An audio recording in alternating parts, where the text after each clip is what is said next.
Alhamdulillah, Alhamdulillah, Alhamdulillah. Assalatu wassalamu ala Rasulillah wa ala alihi wa sahbihi wa man wala. We begin with Allah subhanahu wa ta'ala's blessed name. We praise Allah and we glorify Him as He ought to be praised and glorified. We ask Allah subhanahu wa ta'ala to send salam and salawat to our beloved Prophet Muhammad sallallahu alayhi wa sallam, to his family, to his companions, to the tabi'in, tabi'in, to the ulama, awliya, shuhada, salihin, and to those who ever followed his path till the end of time. Assalamu alaikum wa rahmatullahi ta'ala wa barakatuh. Alhamdulillah, insyaAllah tonight we will continue with Sheikh Dr. Said Ramadan Al-Buti's book, Kubra al-Yaqiniyat al-Kawniyah, or the Greatest Universal Sureties, which I consider as one of the most important Aqidah texts for our times. So, for those of you who are looking for a book on Aqidah, for you to read yourself, or for you to give as a gift to your family member, your friends, especially the young ones, this is one of the best books that I can recommend. The Greatest Universal Sureties, you can get it online. I believe the price is around 30 ringgit or something. Wallahu alam. You can check. So, as you can see from the television, we have actually covered the first part. Okay, we are still talking about the method of research among Muslim scholars. Because when we are speaking about Aqidah, we have to speak about methodology of research. How do we know that we know? And how do we arrive to the truth? That is the most important stage. Because we speak too much about other methodologies, but we forgot to speak about the methodology of knowing. So, the ulama of Aqidah of Islam, they divided their methodology of research to two categories. Number one, if you are narrating, then you have to make sure that your narration is authentic. Number two, if you are claiming, then you have to base your claim upon evidence or solid evidence. So we have covered the first part. If you are narrating, narration, we have talked much about Mustalahul Hadith. We have talked much about Jarh wa Ta'dil. For those of you who remember, Jarh wa Ta'dil is when scholars actually check the personality of the narrators, whether this narrator can be accepted, his narration can be accepted or rejected. The person himself. The knowledge of Tarajum Rijal is when the ulama actually listed down the biographies of these narrators. Okay? So anyone who have narrated a hadith, his name or his biography will be included in the books of Tarajum Rijal. And when we look at an authentic narration, okay, authentic narration are divided into two. Number one, what the ulama call as ahad, and number two as mutawatir. Okay, let's go to mutawatir first. This is just a fast recap. Mutawatir is a kind of hadith that is narrated by more than 10 persons in each stages. That means from the first chain to the last chain, more than 10 to more than 10 to more than 10. This is what we call as mutawatir. It is one of the highest chain, the strongest chain. Okay, it is considered ilm yaqini, considered certain knowledge when it comes from mutawatir source. The Quran reaches us through mutawatir source. Okay, and many important hadiths reached us through mutawatir chain of narration. What about the second one? The second one is hadith ahad. Hadith ahad is a kind of hadith that does not meet the requirement of hadith mutawatir or a mutawatir narration. There are actually more than three, which is around 4 requirements for a hadith to become mutawatir, but I only touch on one, which is the number of the narrators. Okay, so ahad, for example, from 1 person to 3 to 2 to 1, okay, it does not reach 10 in any of its stages. Okay, in any of its degrees. So, when we speak about Aqidah, Can we use hadis ahad to believe in something? As a basis to believe in something. Boleh tak kita guna hadis ahad ataupun riwayat-riwayat yang berbentuk ahad sebagai asas bagi kepercayaan kita? When it comes to belief, bila masuk isu kepercayaan, maka mesti berpegang kepada hadis mutawatir. Wajib. Bila dia bila dia datang kepada kita melalui sumber mutawatir, maka kita wajib terima. Kalau datang melalui jalan ahad, tidak wajib terima. Okay? InsyaAllah. So, I think that's enough for this part, the first part. So, as Muslims, we have to be people who take narration seriously. Okay? To verify, to ascertain, we should be the most difficult people when it comes to ascertaining news, in fact, information.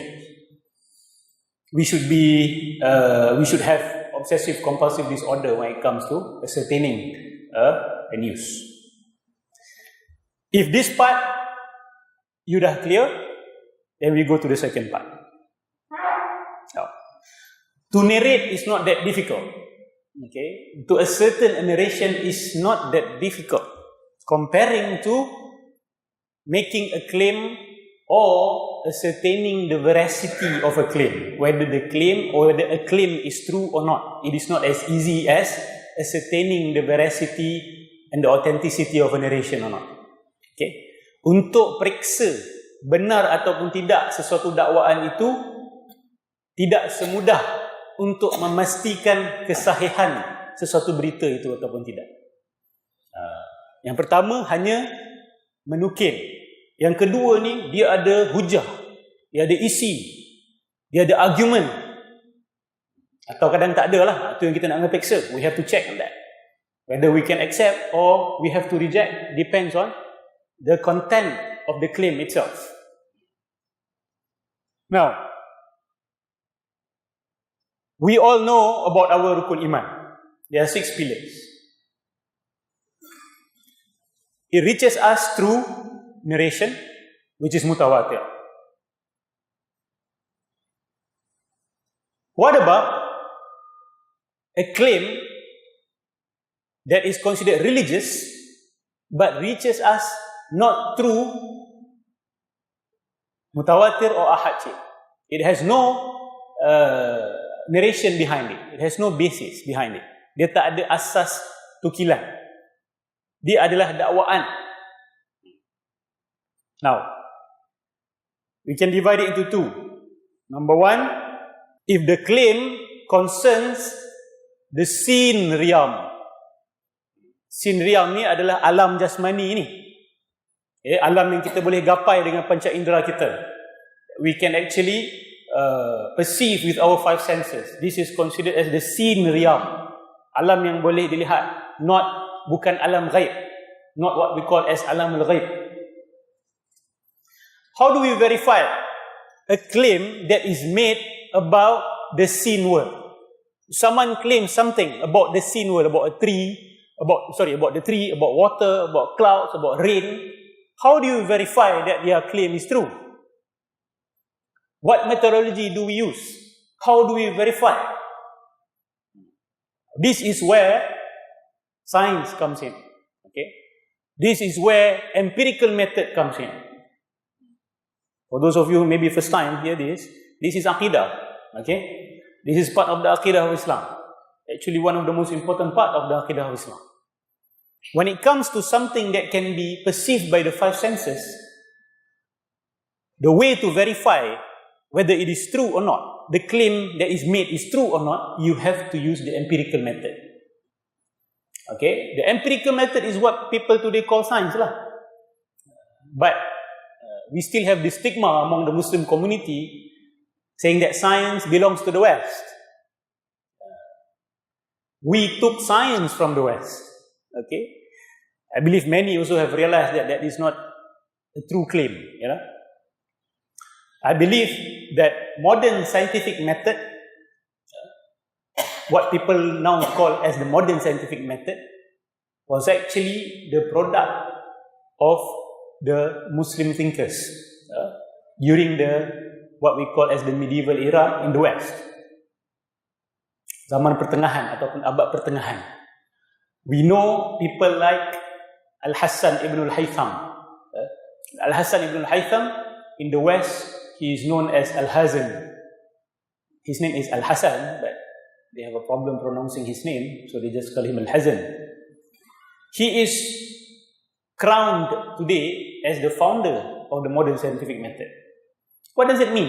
It means he is the first human being on earth who actually wrote a book detailing step by step how do you do a scientific research. How do you do proper experimentation? He is the first person to do that. And not many Muslims realize this. Because people think that religion and science are enemies. They always fight with each other. But no. What actually sparked science was the religious feeling, the religious passion that was in the hearts of the Muslims. That was what sparked modern scientific revolution. It comes to the level of, the French Revolution, and after that, Francis Bacon came before French Revolution. People like René Descartes, they were all affected by the scientific revolution that happened in the Muslim world. And the Muslims loved science because of Allah. Because they want to understand the science of Allah. They want to understand the science of God. Not today. Today people learn science because they want to control nature. They want to exploit nature. But during that time, people learn science because they want to understand ayatullah, the science of Allah subhanahu wa ta'ala. Because the more you know about the tree, the more you know Allah. People claim that ma'rifatullah can only be reached through zikr. They say no. Ma'rifatullah can be reached through observing a tree. Ma'rifatullah can be reached through observing the clouds. Ma'rifatullah can be reached through observing your child. With tadabbur, with tafakkur. Not only through sitting, saying La ilaha illallah 1 million times. I do not deny that path, but I'm saying the path to ma'rifatullah are vast.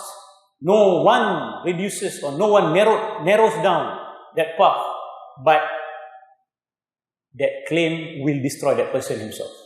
Do not narrow the rahmah of Allah subhanahu wa ta'ala. Do not narrow down the rahmah of Allah subhanahu wa ta'ala. Okay?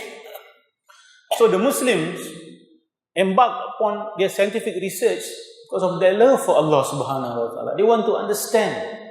Because Allah subhanahu wa ta'ala has actually planted His science in the whole alam for you to discover. It is like a scavenger hunt, a treasure hunt that Allah has made this earth into, this world into. But we are not interested players. That's the problem. We are not interested players. Allah is like very enthusiastic father, okay, who planted clues in the house, so that if you discover one clue after another, you will actually arrive to the grand prize. And that grand prize is the ultimate love of Allah, for example. But we are just not interested. The signs are everywhere. But we say, just a tree, Ustaz, so what? Just the clouds, just the sun. I see this tree every single day, Ustaz. I see this pokok mangga every single day. What's so great about this pokok mangga? The pokok mangga is great. You are the one who is not great. Our mind is stuck. Allahumma salli ala Sayyidina Muhammad. There's one hadith. The Prophet ﷺ said, Talabul ilmi faridatun ala kulli muslimin wal muslimah. ومقلدي اللؤلؤ في وواضع العلم في غير أهله Allahu Akbar. Saya terlupa dia punya full sentence. The conclusion is this. The Prophet said that to learn is an obligation for all Muslims. And for you to place a garland of pearls on the neck of a pig, that is like someone who put something not in its proper place. That means there are people who are like animals. Even if you give them pearls, they will not realize it's pearls. They are pearls. Even when Allah subhanahu wa ta'ala have created this world with its magnificence, some people are just, so what? That is blindness. To khatam. That is the very dangerous state to be in. What is the sign? The sign is they are not interested with anything anymore. They are not interested with anything anymore. There is no sense of wonderment. You cannot be a scholar, you cannot be a real, true Muslim if you do not have sense of wonderment anymore. Sense of wonderment means, I want to know what is this? What is this going on? I want to know. Wow, this is so beautiful. Why is this beautiful? I want to understand. When that is lost, that's where the ulama say hati dah mati. Wake up, drink coffee, open your newspaper, watch television, and then think, what am I supposed to do after this? Nothing interests you anymore. That's a very dangerous state to be in. Okay? I will say, partly learn from this man here. He have a heart of a 18-year-old. Everything interests him. This is what I always say to my friends. When I meet Haji Auluddin, he is an 80-plus-year-old man, but his heart is like a young man. When you speak certain things to young men, they say they are not interested. Okay. Itu hati dah mati walaupun muda. Hati dah tua walaupun muda. Ada orang, umur mungkin sudah berumur, tapi hati dan jiwa mereka orang muda. They still want to know things. They still want to experience things. Because the experience out there is not limited. It's unlimited. Even if you live for 1,000 years, there will be things that you will not experience, isn't it? So, coming back to the scientific research, the love for research in the Muslim Ummah, it's because they love Allah. They want to know Allah. So they come up with this. For example, Abul Qasim al-Zahrawi. Abul Qasim al-Zahrawi, his Latin name is Abul Qasis. If you find Abul Qasis, there is Abul Qasim al-Zahrawi. He actually wrote a compendium of medical encyclopedia, which amounts to around 20 volumes, just by one person, where he actually drew many medical tools, like the forceps, for example, how to take out the dead fetus. Dia buat alat tu. More than 200 surgical tools he actually drew in his book. Al-Hasan al-Haytham is the the founder of the camera. How many of us actually realize that the word camera is actually an Arabic word? The camera that people use is actually Arabic. It does not come from qamarun, it comes from qamratun. Camera. Qamra. And what is the meaning of qamra? Qamra means a dark chamber. Because you cannot have camera without a dark chamber. The olden days camera kan, mesti ada dark chamber dekat dalam tu. And that part is called the qamrah. Okay, and the first person to actually created the pinhole camera was Al-Hasan al-Haytham. So, why do I speak about all these things? I want to say that the scientific method is not alien to the Muslim world. In fact, it is the religious passion that actually produced the modern scientific method. But sadly today, our young people, they say, oh Ustaz, why do I learn so many things in science that contradicts religion? You have to tell them the history of science. And you have more knowledge, you can speak to them about the philosophy of science. Science itself is not problematic. The problem lies in the philosophy of science itself. Okay? The modern Western civilization view of science, that is the problem. Because they planted their aqidah on science. That part you have to buang, you have to erase. But to actually separate between their aqidah and their findings, then you need knowledge. Which part to accept, which part to reject. Allahu A'lam. Now, so when it comes to, for example, when do water freeze? In which degree Celsius? Imagine if I say water freezes -5 degree. Okay?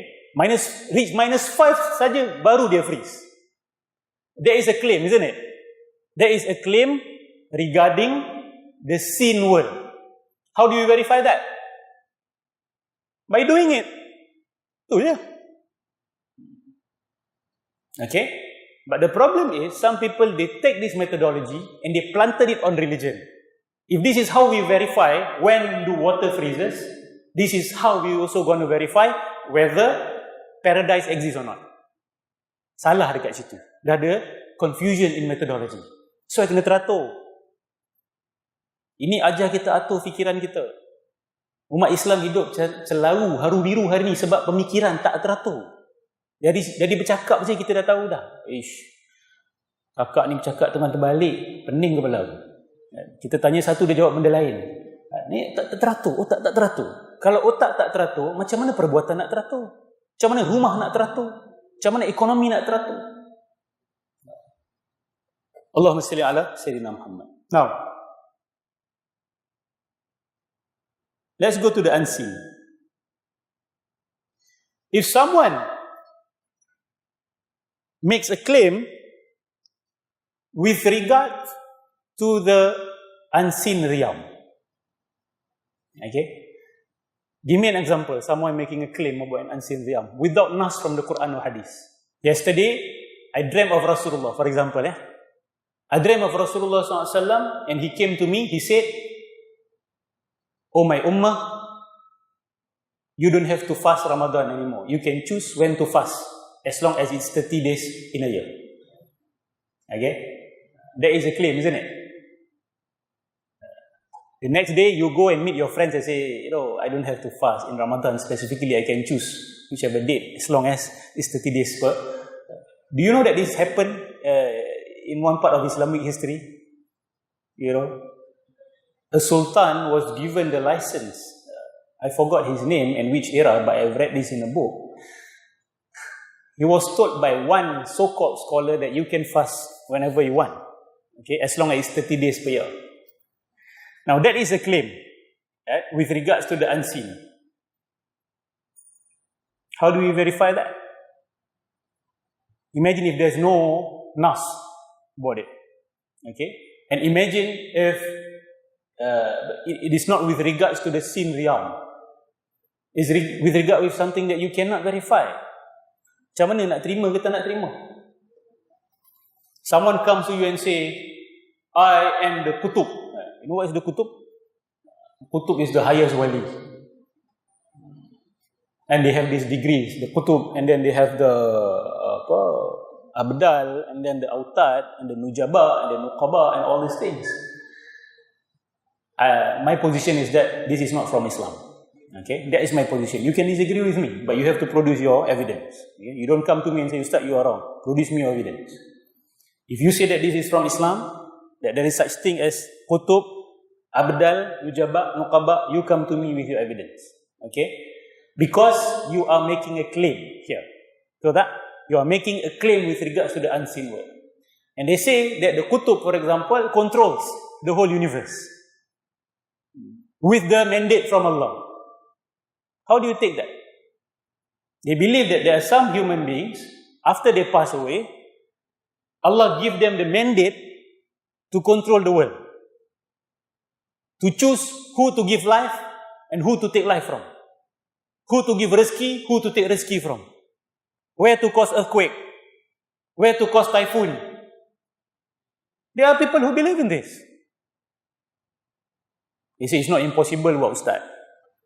This religion is not based upon, it's not impossible, it's not impossible. It is based upon evidence. You want to make a claim, you produce your evidence. If not, any Tom, Dick and Harry can claim that. Oh, my father is a Kutub, my datuk is a Kutub, my nenek is a Kutub, I am a Kutub. How do you know? Oh, don't ask questions, because I have reached the level you have not reached.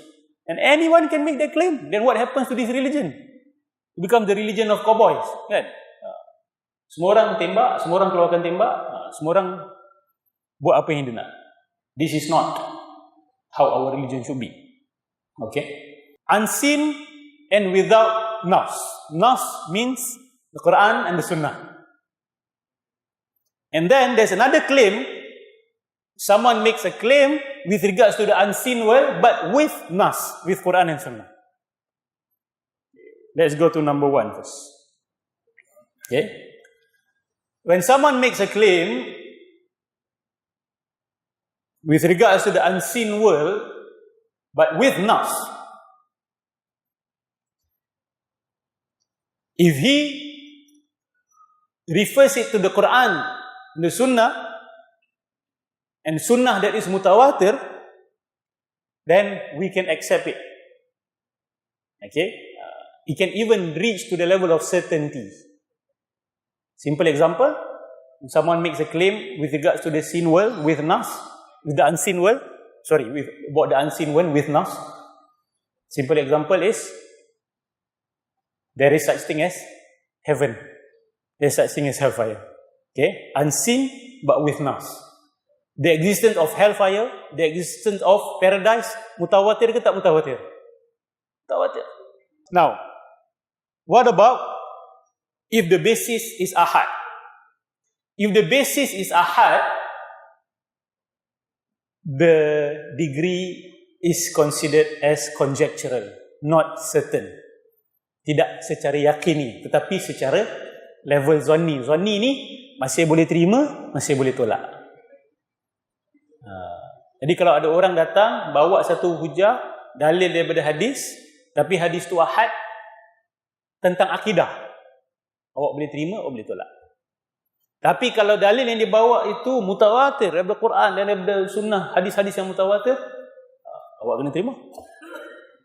Okay? Sebab hujah dia segi yakini. When it comes to fiqh, it's different.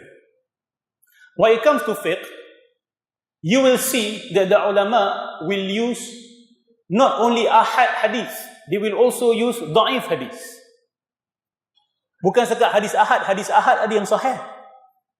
Yang 5 syarat, ingat tak? The 5 requirements for hadis to be sahih, kan?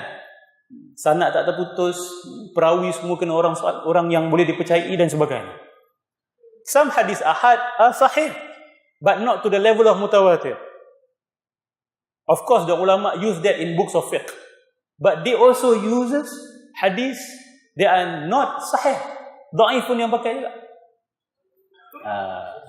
Ustaz, how come when it comes to akidah, dhaif hadis are not considered? But when it comes to fiqh, amal ibadat, dhaif hadis are accepted. Why is that so? Because akidah is a grave matter. You cannot get it wrong. So it's better to only take what is certain only. But when it comes to amal ibadat, perbuatan, the thinking is different. The thinking is, it's better to do it. If it is wrong, we will not be accountable. If it is right, and we do not do it, we have lost the opportunity to make pahala. So better to take in hadis da'if. Understand? So when it comes to fiqh, ibadat, hadis da'if is accepted. But when it comes to aqidah, hadis da'if tidak diterima. Hadis da'if tidak diterima. Now we focus on this. Unseen and without nas. One simple example will be, how do we know that the Quran is really from Allah and that Muhammad's claim of prophethood is true? Ustaz, we know this from where? Some of you may say, we know this from the Quran, we know this from the Sunnah, from Mutawatir. Okay, but the question is, how do you know that those statements really come from Rasulullah and Allah? Okay, you may say, okay, this comes from the Quran, betul, Quran. But how do you really know that the Quran really comes from Allah, not from Rasulullah? This one, you don't have any nas to support you. You only have your mind to tell you that this is from Allah. Now, Ustaz, no, Ustaz, you're wrong. I know the Quran comes from Allah because Allah says so in the Quran. Can you use that argument? This Quran is from Allah. My proof is, because in the Quran itself, it says it's from Allah. Can you use that argument? This is what, in logic, they call a circular argument. Hujah berpusing-pusing. Hujah berpusing-pusing ni tak boleh dipakai. Kenapa? Katalah, I am a trustworthy person. So someone will come to me and say, how do I know that you are trustworthy? Oh, because I say so. Boleh pakai tak? How do you verify that I am trustworthy or not? You cannot use me. You have to use another means to verify. You cannot say, how do you know that Rasulullah is Rasulullah? Oh, because the Quran says so. Okay. But how do you know that the Quran comes from Allah? Then you say, oh, because Rasulullah says so. Nampak tak berpusing kat situ? Saya ulang lagi sekali. Macam mana awak tahu Quran daripada Allah? Oh, sebab Nabi kata. Macam mana awak tahu yang Nabi itu Nabi? Oh, sebab Quran kata. Nampak tak? Hujah berpusing-pusing. You can only prove that this Quran comes from Allah is with your mind. Imagine, Rasulullah comes to the musyrikun, right? The musyrikun do not believe in Rasulullah, do not believe in Allah. Can Rasulullah come to them and say, believe in the Quran because I am the prophet of God? Just that? What makes you think that they will believe him? That is why Allah give him arguments. That is why Allah give him mu'jizah, so that they think. And through their thinking, they arrive to the conclusion that this must be a prophet of God. The prophet cannot come and tell them, you know, I am a prophet of God because the Quran says I am a prophet of God. They say, wait a minute, we don't even believe in the Quran. How can you use the Quran against us? You have to argue with us, prove to us that you are a prophet of God. And when Rasulullah proved to them, they have to use their mind. Betul tak? Dia kena guna akal. Jadi yang membuktikan bahawa Quran dengan Rasul ni adalah daripada Allah, adalah akal kita. You cannot say that the Quran prove the Quran. The Quran prove to you that it is from Allah. But your mind must work. Otak awak mesti bergerak. But our problem is, percaya je Ustaz, Allah kata dia tulis Quran, Quran lah. Dia yang tulis lah. Janganlah tanya-tanya lagi. Jawapan macam inilah yang memurtadkan ramai anak-anak muda, kalau awak nak tahu. This kind of answers that led many young people to murtad. Because it's just a stupid answer. Minta maaf saya sebut. Jawapan yang bangang dan memalukan Islam. Imagine a Hindu comes to you and say the same thing. Oh, Vedas come from God. What's your proof? Oh, because God says so in the Vedas. Macam mana awak nak jawab? Awak pun guna hujah yang sama. We use the same argument. How do you prove that they are wrong? You ask the Christians, they say, how do you know that the Bible comes from God? They say, oh, because God says so in the Bible. You will ask them, how do you know that is really God? You boleh pula tanya orang, tapi orang tanya you tak boleh pula. We have to allow people to ask us that question. Yalah, you claim that it come from God, but how do you know it come from God? Oh, don't ask this question, murtad nanti. Tak jawablah yang buat orang jadi murtad. Lari daripada soalan itulah yang akan buat orang jadi murtad. Saya ulang lagi sekali. Melarikan diri daripada menjawab soalan itulah yang membuat anak-anak muda hari ini murtad. Dan sebahagian ibu bapa bertanggungjawab. If you do not know the answer, you go and find the answer. You don't hide under your blanket and say, we don't have to ask questions about Islam. What right do you have to speak like that? Is Islam your religion? Yours? Come from you? No, it come from Allah. Even the Sahaba asked Rasulullah questions. Right? Even Rasulullah have dialogue with Christians. And we claim that, oh, just percaya, jangan tanya. What religion are we talking about? I'm a bit hyped up when I speak about this. Because I still see people speaking like that. Ustaz, dalam kelas tak payah cerita benda-benda macam ini. Islam ni senang, jangan susah-susahkan. I bring you to meet these young people who graduated from Harvard, from Cambridge. You talk to them. You tell them that Islam is easy. Siap-siap you balik, you yang murtad nanti. Don't do that. Don't do this kind of injustice. Because Islam is a religion of rationality. Islam is a religion of experience, not only rationality. Islam is a religion of love, but not only love. Islam is also the religion of intelligence. Islam is also the religion of knowledge. Okay? If you don't have the answer, find the answer. Now, so how do we know that the Quran really comes from Allah? You cannot use nas. You cannot use the Quran and the Hadith to prove that. You have to use argumentation. You have to use logic. This is where Syekh Said Ramadan Al-Buti say that there are two avenues that we can use. Number one is what he called as dilalatul iltizam. In English, I translate it as correlation, the law of correlation. And number 2 is al-qiyas. Bukan kiasan bahasa Melayu tu. Ni qiyas asal dalam usul fiqh, dalam mantiq. Qiyas in English is called causation. Causation. Here you cannot use Quran ataupun hadis. Faham You kena guna alat lain. You watch Zakir Naik, right? Ahmad Didat. Even if they quote the Quran, they are using the argument of the Quran. Not that they are saying to the Christian, you have to accept this book because it comes from Allah. You have to beriman sekarang. No. They quoted verses from the Quran to use the argument. Simple argument. When Allah subhanahu wa ta'ala want to tell us that He is one, He say, لَوْ كَانَ فِيهِمَا آلِهَةٌ غَيْرُ اللَّهِ لَفَسَدَتَا. If there are other gods besides Allah in this universe, what will happen? The universe will collapse. Is that an intellectual argument or not, I ask you? Is that an invitation to discuss?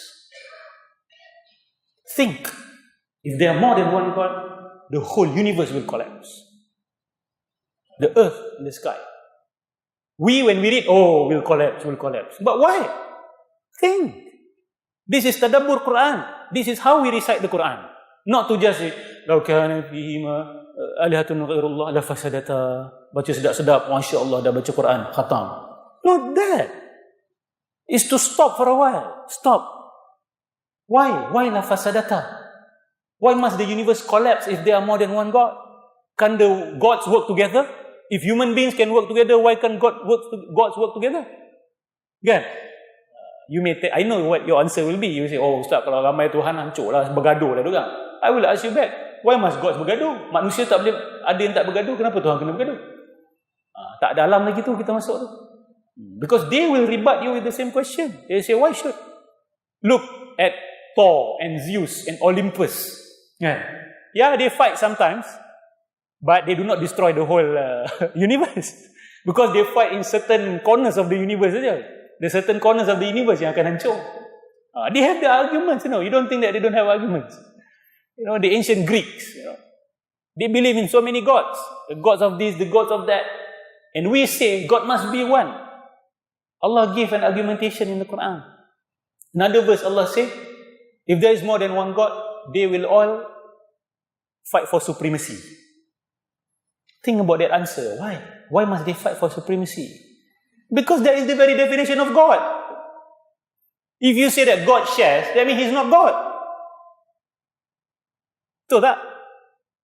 A God is a supreme being. When you speak about supremacy, He must be one. You cannot say two supreme being. Like saying a married bachelor. Kan merepek statement tu. Married bachelor. Ni duda yang berkahwin, Ustaz. Ni duda yang ada isteri. When you say two supremes, sama macam you kata married bachelor. Salah dari segi bahasa. Jadi Allah kata, kalau lebih daripada satu Tuhan, pasti dia akan berebut arash. Labtarau ilal arshi sabila. They will compete. And when they compete, of course, not only certain parts of the universe will be destroyed. The whole universe will collapse. Why? Because they are the lords of the universe. If you say that this Lord is only for the sky, then He is not God lah, because He needs the Lord of the earth. So who comes first? Then so many other contradictions will come about. So Allah gives argumentation in the Quran. So we as the servant of Allah have to stop. This is how we recite the Quran. Sometimes we do not know how to read the Quran.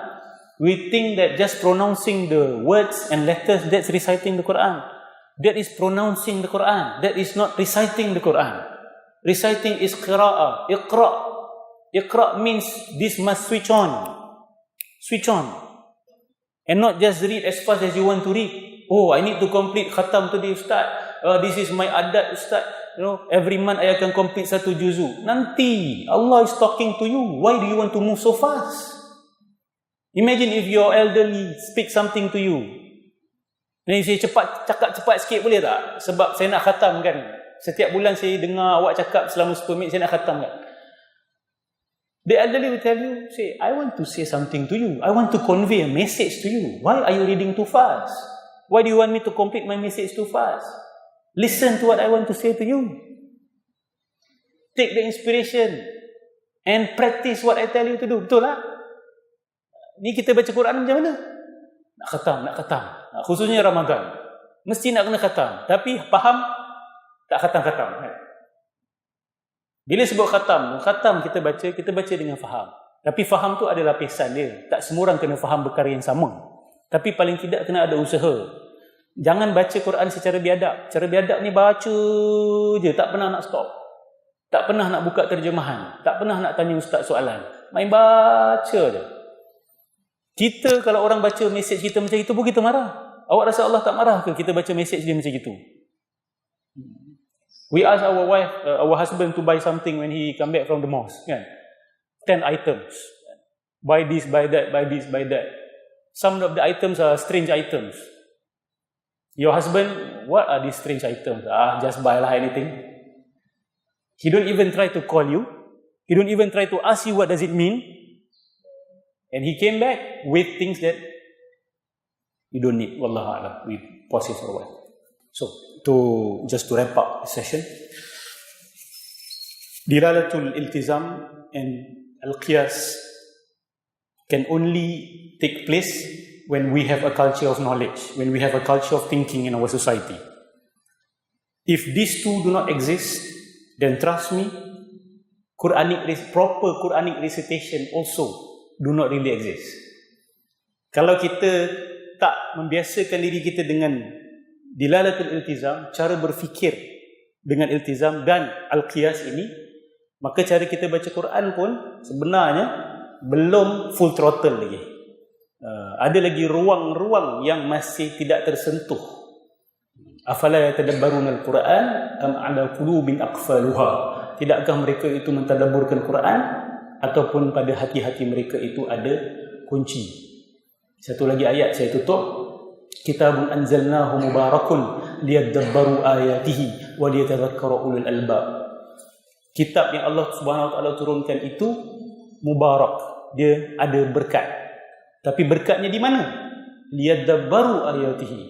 Berkatnya adalah pada awak mentadabburkan ayat-ayatnya. Di situ berkatnya. Jadi bila dipisahkan tadabbur dengan berkat saja tanpa berfikir, dia terpisah. Okay. Wallahu a'lam bis-shawab. InsyaAllah we meet in another session. May Allah Subhanahu wa taala benefit us with this knowledge. Amin ya rabbal alamin. Wabillahi taufiq wal hidayah. Assalamualaikum warahmatullahi taala wabarakatuh.